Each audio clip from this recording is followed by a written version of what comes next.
Allez, salut à tous et à toutes, c'est Vivi. On se retrouve pour un nouvel épisode de notre maquette Faucon Millenium Star Wars. Aujourd'hui, l'épisode 42. Bon, épisode qui devrait pas être extrêmement long. Ça a bougé, ça? Voilà. Non, mais... Voilà. C'est quand même tout de même mieux. Bref, alors, donc, épisode dernier, nous avions construit principalement, donc, ceci. C'était un puits de tourelle. Donc, j'imagine que ça va être justement pour... le centre du vaisseau, en fait, bah, à peu près ici, ce qui va donner justement en dessous de la tourelle de tir. Hein. Je pense que c'est ce qui est représenté dans cette espèce de cockpit. Voilà. Donc aujourd'hui, épisode 42 sur fond rouge.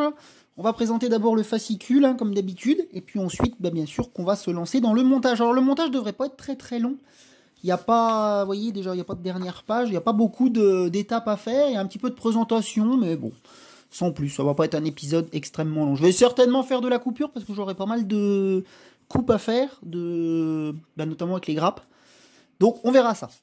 Allez, on est parti donc dans la présentation du numéro, déjà, du fascicule. Donc, le vaisseau, c'est le cargo léger YT 2000 qu'on va présenter. Allez, c'est parti, let's go. Le vaisseau et ses caractéristiques, le cargo léger corélien, le cargo léger YT 2000. Le YT 2000 devait apporter de nettes améliorations à la célèbre série des YT 1300, même si d'autres modèles de YT avaient vu le jour entre-temps. Ce tout nouvel exemplaire gardait néanmoins une partie des éléments qui firent le succès des cargos légers de la CTC. D'accord. Donc le vaisseau est ici, donc il ressemble très étrangement au Faucon Millenium, un petit peu plus petit, mais bon.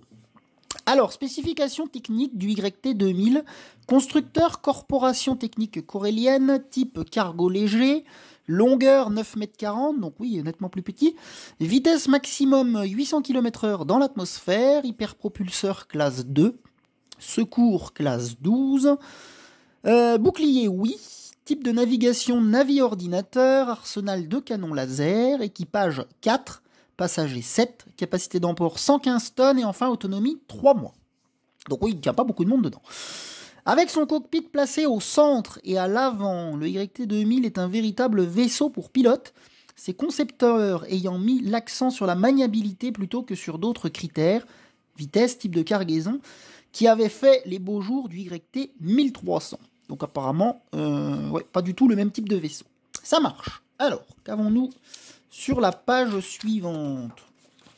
Oh là, on a une drôle de créature là. Au centre de l'image, c'est pas très très beau à voir. Alors, qu'est-ce que c'est que tout ça? Un nouveau design. Alors, si le cockpit avant du YT 2000 était inspiré de celui du YT 1930, il dépassait des mandibules pour conférer un champ de vision inégalé, surtout dans les versions où le siège du pilote est situé juste devant celui du copilote. Autre caractéristique standard, le cockpit faisait office de canot de sauvetage et pouvait se détacher en cas d'urgence. La CTC pensa que cet aspect pouvait plaire aux équipages précautionneux qui auraient dû compter sur des nacelles ou des appareils de sauvetage pour évacuer le cargo. Dernières améliorations optionnelles, un hyperpropulseur de classe 12 sur le cockpit. D'accord. Alors, qui c'est cette créature au centre, là? C'est Bonda le Hutt, est un ancien criminel qui se lança dans le transport légal avec son YT 2000. Ah oui, d'accord, c'est comme Jabba le Hutt. C'est un peu la même créature, je vois. Après avoir tenté en vain d'obtenir le diplôme de l'Académie militaire de Morag, Bonda approvisionna l'Alliance rebelle pendant la guerre civile galactique. D'accord. Alors, qu'avons-nous d'autres? Les opérateurs de vieux cargos. Les YT 2000 étaient utilisés par différents types d'opérateurs, dont plusieurs étaient sympathisants de la cause rebelle. Parmi eux se trouvait Dana Dick Galvason, capitaine d'un vieux cargo de Bakura, l'une des rares chanceuses à pouvoir voyager dans la zone de sécurité du noyau profond. Elle ne réchignait pas à ce que son Bakuran Blad serve la cause rebelle. Lucas, propriétaire de Fetless, et Bonda le Hutt, opérateur du Veau Granny Droy, soutenait également la cause de l'Alliance. D'accord. Ici, qu'est-ce qu'on a? Des illustrations donc représentant le vaisseau, assistance à la flotte rebelle. Et sinon, C'était un vaisseau robuste. Pour ses temps troublés, le YT-2000 était doté d'armes et de déflecteurs plus puissants que la plupart des cargos non militaires, y compris ses prédécesseurs. Cela, associé à sa vitesse et à sa maniabilité, suscita la méfiance des autorités quant à son statut civil. D'accord. Ok. Allez, on continue la présentation. Et là, on revient donc sur le Faucon Millenium. On va aborder technique de combat 3, les manœuvres d'évitement. Ok. Alors, donc, nous avons quoi? L'attaque n'est pas toujours la meilleure défense. Et en de nombreuses occasions, la fuite reste encore l'option la plus sage. Ah oui. On a donc le Faucon ici en illustration, devant cet énorme vaisseau, face à un ennemi en surnombre, des vaisseaux lourdement armés et un écran de chasseurs impénétrable, le combat n'est pas envisageable. La survie dépend de la vitesse, des capacités de pilotage et de la vivacité d'esprit et de la chance. D'accord. Alors, qu'est-ce qu'on nous explique sur cette page de droite? Se soustraire à un rayon tracteur. Donc on a le Faucon qui est représenté ici. Et ici on a le gros destroyer stellaire. Si un petit vaisseau est fermé par le rayon tracteur d'un plus grand appareil, donc apparemment c'est le cas là, le pilote, s'il est assez courageux, peut prendre le risque potentiellement suicidaire de charger l'ennemi. S'il est chanceux, cela forcera l'équipage à couper le rayon pour éviter la collision ou à en déplacer le champ. Donc le rayon tracteur, c'est ce qui est représenté en bleu.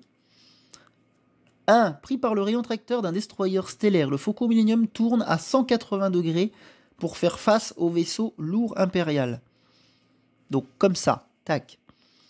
2. Le Faucon accélère droit sur le destroyer stellaire et passe à proximité du projecteur de rayon tracteur pour en déplacer le champ.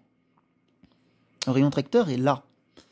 Et enfin 3. Le Faucon vire de bord et se libère du rayon tracteur du destroyer stellaire. Ouais, pas facile à comprendre, mais ma foi, le schéma nous l'explique quand même plutôt bien, donc ça va. Ok, allez, on continue. Dernière page de présentation. Toujours ce gros vaisseau. Alors, en échappant au blocus de Hoth, Han Solo se rendit compte que l'hyperpropulseur du Faucon Millenium ne fonctionnait plus. Pour gagner du temps, il mit 3 destroyers stellaires sur la même trajectoire et pénétra dans un champ d'astéroïdes. Ah oui, d'accord. Et ici, en bas, nous avons une manœuvre d'évitement par excellence. Han Solo se cache sous le nez de ses ennemis. Après s'être extirpé d'une collision, il s'accroche à la surface d'un des destroyers stellaires impériaux dans un angle mort. Oui, effectivement, je me souviens de cette scène dans le film. Donc c'est qu'il est caché dessus. Ok. Et d'ailleurs, il est tout petit, le Faucon Millenium, quand il est dessus. Ok. Allez, on est parti donc dans la présentation des pièces. Donc numéro un petit peu particulier, puisqu'on a une pièce qui va nous être utile, mine de rien. Je trouve que c'est dommage, ils nous la fournissent un peu tard. J'en aurais eu moi certainement besoin un petit peu plus tôt. Et là, malheureusement, on l'a qu'à ce numéro 42. Donc on va voir ça ensemble. Alors assemblage numéro 42, les plaques de la coque. Les pièces suivantes. Le dessous de la coque présente 2 profonds renfoncements. Vous avez assemblé le premier dans le numéro 19. Le moment est venu de vous occuper du second. C'est concernant ceci. Vous ajouterez donc le renfoncement et pourrez le recouvrir de peinture. Donc moi, c'est chose que je ne vais pas faire. Cette étape n'est pas obligatoire, mais elle permettra de conférer plus de réalisme à cette partie de la coque. Si vous optez pour la peinture, faites-le avant d'installer le renfoncement sur la coque, ce qui paraît logique. Alors, donc, on présente les pièces, on est parti. Donc déjà, on a une espèce de grosse page là, grosse annonce en jaune, on va la lire ensemble. Mais de toute façon, moi je sais ce que c'est et à quoi ça sert. C'est peut-être pour ceux d'entre vous qui ne sauriez pas ce que c'est que cet appareil. Alors, on a quoi? En 1, plaque de la coque BP12. Donc c'est la grosse plaque ici, qui d'ailleurs est dégueulasse. Voilà. Donc pour la coque. 2, c'est un tarot. Donc c'est pas pour jouer aux cartes. Hein. Non, un tarot, c'est ça. C'est un petit appareil, en fait, qui va servir à refaire les filetages, en fait. C'est pour ça que je dis qu'ils nous le fournissent un petit peu tard, parce qu'on en aurait eu certainement besoin quand on a monté la grosse structure métallique. Il y a eu des trous, moi, des moments où les vis forçaient fortement dedans. Et du coup, le tarot aurait peut-être été utile à ce moment-là, donc je trouve qu'ils nous le fournissent tard. Mais bon, s'ils nous le fournissent maintenant, c'est que j'imagine on en aura peut-être besoin encore plus tard. qui sont pas sûrs de leur maquette, peut-être, je sais pas. Bref, alors le tarot, justement. Donc on va lire un petit peu ce que c'est. Donc c'est ça, donc il est dans un petit sachet bien propre, il est tout petit, et ça c'est tout simplement le manche à mettre au bout pour pouvoir tourner comme un tournevis. Vous voyez, on a en illustration ici un petit peu les étapes, comment que ça marche. Alors le tarot vous est fourni pour vous aider à insérer des vis dans les trous des structures métalliques, qui seraient un peu trop étroits. Bah oui, mais c'est temps d'y penser les gens. Enfin, les créateurs du truc là. Si vous n'avez jamais rencontré ce genre de problème, fort heureusement, on n'a pas trop eu de problème. Vous n'aurez pas besoin du tarot pour le moment. Bon, donc moi c'est peut-être mon cas. Le tarot se compose de 2 parties, la lame en métal et le manche. Pour les assembler, insérez la partie carrée de la lame, image du haut. Donc c'est montré ici, hein, ouais, il y a un petit carré. Dans le trou correspondant du manche. Poussez la lame jusqu'au bout à l'aide d'une cale en bois. Donc là, très facile à faire. La lame est fragile, faites bien attention de ne pas la casser ou la courber. Effectivement, je confirme, c'est assez fragile, hein, des tarots, il faut y aller tranquille. Pour élargir un trou de vis, insérez le bout pointu du tarot dans le trou et tournez le manche dans le sens des aiguilles d'une montre, comme s'il s'agissait d'une vis. Le tarot doit être à angle droit avec la surface pour éviter que l'outil ne se coince. Arrêtez-vous tous les 2 tours et revenez d'un quart de tour en arrière. Donc ça, il nous l'explique, mais c'est bien expliqué pour le coup. C'est vrai que c'est comme ça que ça fonctionne un tarot. Il faut toujours tourner doucement, bien sûr, et essayer d'être le plus droit possible par rapport au trou que vous voulez effectuer, enfin au filetage que vous voulez recréer. Et voilà, on tourne un peu, et bien sûr, on revient en arrière pour faire sortir toute la petite limaille qui se mettrait. C'est assez précis, hein, les filetages dessus sont très petits, donc faut pas que ça force trop non plus. Bon, ça reste quand même assez solide, hein. Ils disent que c'est fragile, mais quand même, on peut y aller, c'est fait pour. Moi, ce que je me souviens, c'était surtout au lycée que j'en avais utilisé de ça, quand on faisait un petit peu des montages, des trucs. Je me rappelle, c'était souvent des petites mallettes avec 3 tarots à l'intérieur. Alors ça, c'est surtout pour les modèles les plus gros, notamment du M10, du M12, enfin, dès qu'on est sur de la taille de vis beaucoup plus conséquente. Je sais qu'il y en a 3 modèles avec... ils sont plus ou moins agressifs, quoi, en fait. Vous commencez avec un qui est pas trop agressif, après le deuxième les plus, et enfin le dernier, vous avez vraiment un filetage complet, quoi. Et normalement, il faut les respecter l'ordre. Bon, là, on en a qu'un de fourni parce que les trous sont tout petits. C'est juste histoire de refaire du filetage si besoin. Voilà, ils nous le disent bien. Peut-être qu'on n'en aura même pas besoin, j'en sais rien. Bref, allez, on est parti dans le montage. Donc, c'est parti. Alors, donc on est parti compléter le renfoncement. Donc voilà ce qu'on va faire dans cet épisode. Il y a juste la double page à faire, sachant que peindre le renfoncement, je ne le fais pas. Donc vous voyez, ça va aller plutôt vite, normalement. Donc on nous dit le renfoncement est rempli de tuyaux et autres types d'équipements qui sont fournis sur la grappe. Donc grappe que j'ai ici. Pour petit rappel, hein, elle a été fournie dans cet épisode. Certaines pièces en chevauchent d'autres, il faut donc les coller dans l'ordre. Voilà, donc ça, faut bien le respecter. On a les numéros ici, hein, en partant donc du 1 jusqu'au numéro 8. Voilà. On retrouve ici en dessous la pièce sur lesquelles on va coller tout ça, avec les numéros qui sont représentés en rouge, et idem ici pour savoir où on les met. Donc on va faire les étapes de la 1 jusqu'à la 8, même jusqu'à la 11. Et donc à la fin, on se retrouvera avec ceci. Je vais vous faire ça en off, ça va être plus facile pour moi. Je vous dis, j'ai pas mal de petites découpes à faire. Je préfère prendre le temps comme ça, je suis pas stressé par la montre, comme je dis souvent. Comme ça, moi je prends le temps de découper, je prends le temps de mettre ma colle. J'ai souvent des soucis avec mon tube de colle qui est coincé, etc., etc. Ça évite de mettre des grosses gouttes de colle. Voilà, comme ça je suis pas poussé. Je vous fais donc les étapes de la 1 jusqu'à la 11. Et je vous retrouve avec, voici à quoi doit ressembler l'assemblage final, donc ceci, un renfoncement qui sera complet, avec toutes les petites pièces de coller dessus. Alors il y a déjà des choses, mais voilà. Et puis donc je vous présente ça une fois que c'est fini. Après on lit ensemble à la rigueur le peindre, le renfoncement, histoire de dire on l'a lu. Mais sachez que nous on n'aura pas un truc noir, parce que j'ai tout simplement pas les bombes. Et puis comme j'ai dit, je veux pas m'embêter à acheter ça. Moi, je veux le garder vraiment couleur d'origine. Voilà, allez, et ben, je vous retrouve quand tout ça est fait. Je vais faire ça tranquillement. Et puis, on voit ensemble après ce que ça donne. Allez, à tout de suite. Bien, ça y est, les amis, j'ai terminé de coller tout ceci, tout cela. Bon, bah, ça va, ça a été plutôt bien. Il faut le dire. Quand ça va, il faut le dire. Quand ça va pas, il faut le dire. Non, ça n'a pas été trop mal. Les pièces se concordent bien à l'intérieur des trous qu'ils ont déjà fait. Donc, pas de souci. Ça nous donne ceci. Donc, des petits tuyaux qui passent dans tous les sens. Hein, des trucs par-ci, par-là, en veux-tu. Voilà, donc c'est pas mal. Avec la première pièce, au final, que je comprenais pas trop où c'est qu'elle allait. Puis en fait, elle va là, sur le côté. Puis elle ressort par là, tout simplement.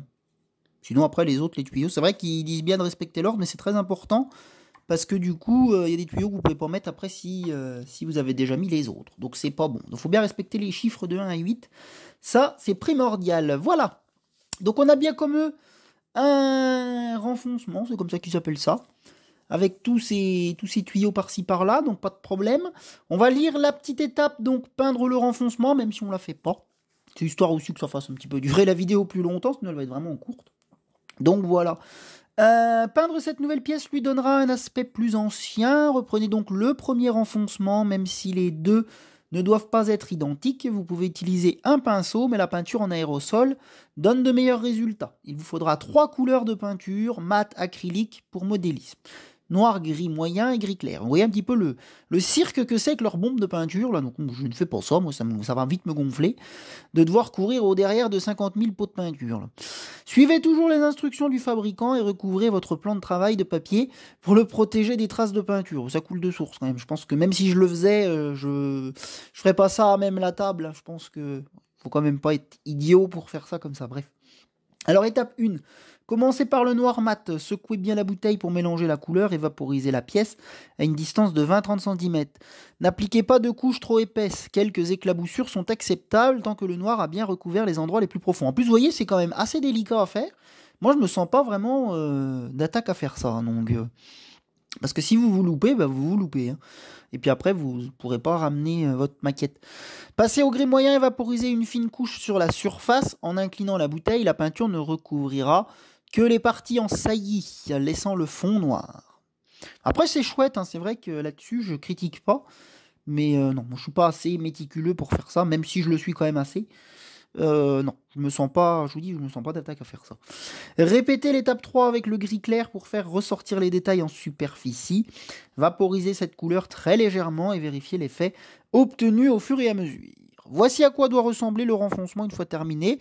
Ses bords seront recouverts par les plaques extérieures et autres éléments peints seront ajoutés lorsque les plaques de la coque seront customisées. Voilà. Donc ça devrait nous donner ça. Bon, bah nous, ma foi, c'est blanc, mais ça nous fait un vaisseau tout neuf qui n'a pas été usagé.